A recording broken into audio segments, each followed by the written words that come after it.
Sorry. Okay. Just read your first management response and then the steps taken so that we Sure. get the totality. Sorry, Chair. Okay. Honorable Chair, there is an active court case involving the county government of Nakuru and the War Memorial Hospital.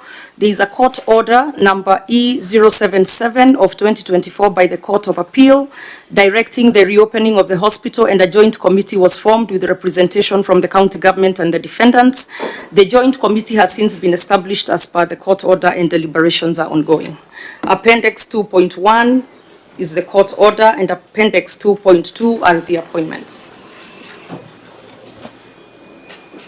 So, Governor, wouldn't it be useful for you to tell us this joint committee as directed by the court, which you are saying has been formed with representation from the county government and the defendants, what is it supposed to achieve?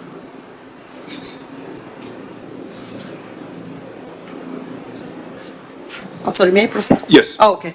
Yes, the Court of Appeals directed that there be a joint committee between the county government of Nakuru and the defendants for the hospital to operate as the court cases are determined.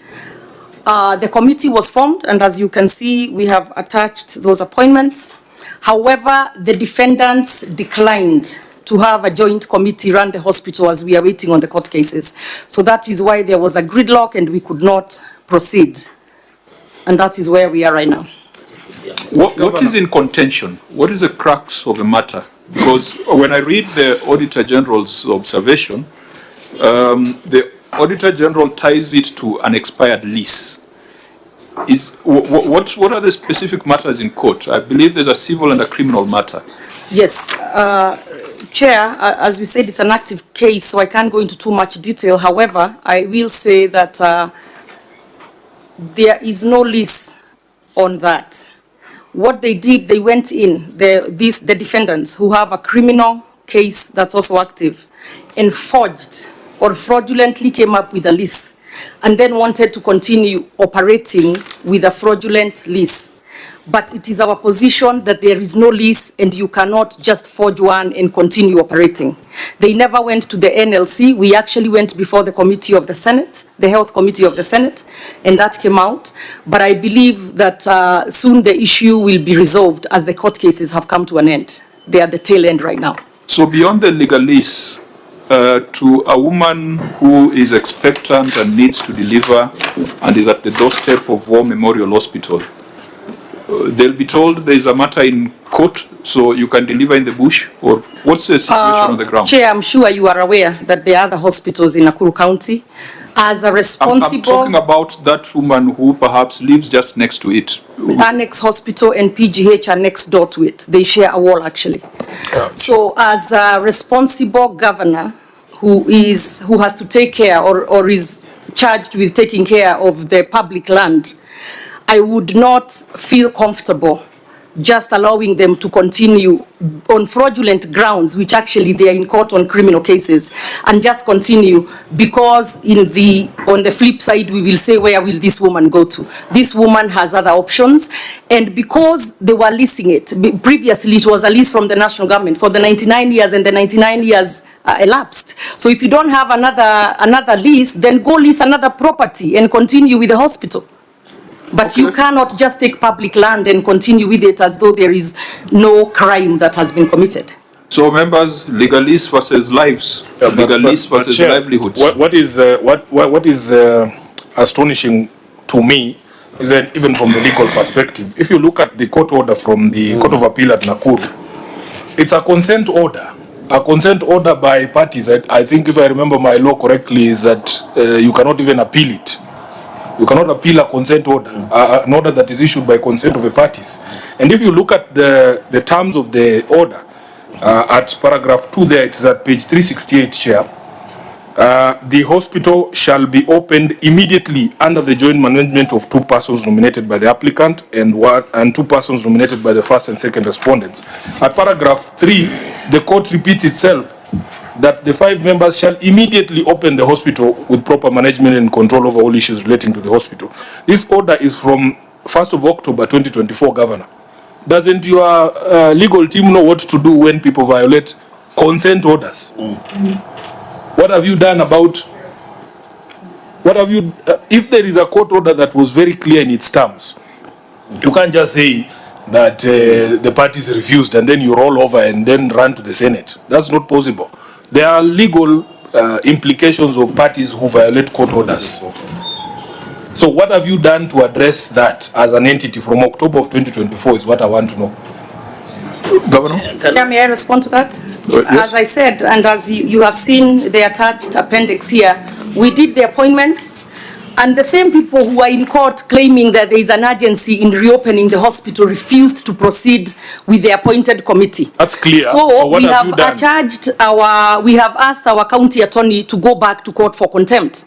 But you also cannot come and say that you need the hospital opened today and then refuse to do what the Court of Appeals has said. Governor, those other parties are not here. And the chair's concern is that woman who lives next to the hospital who needs to use that hospital.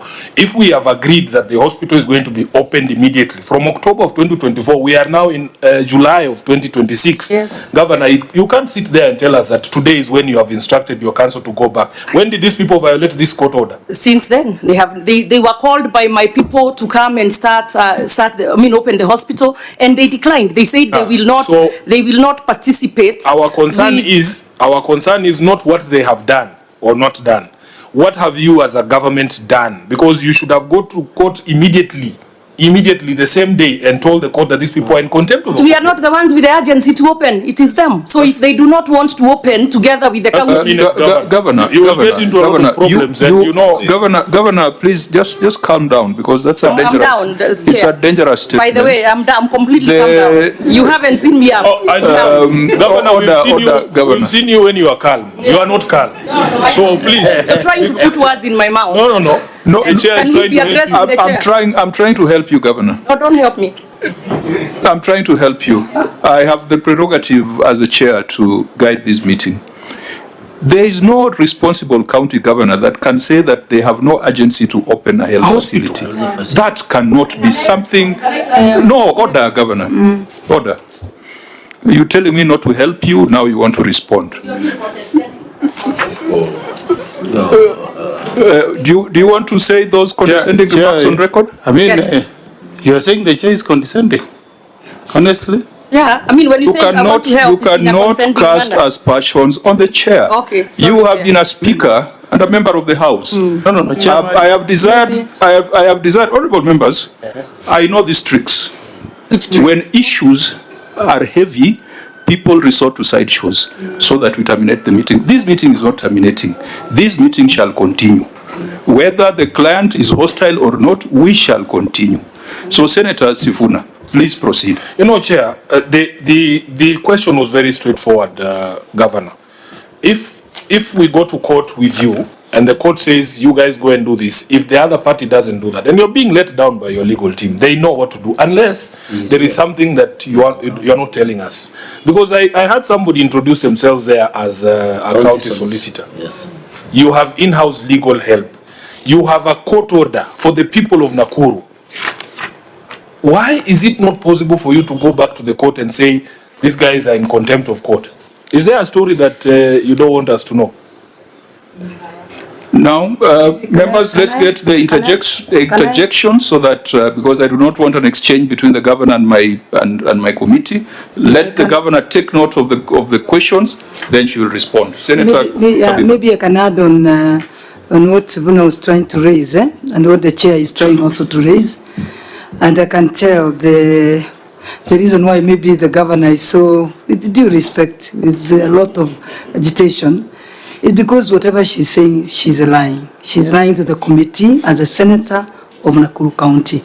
I can clarify that. Governor, sorry, Senator. Is that in order? Order, Governor. This is my job. Senator, just withdraw the word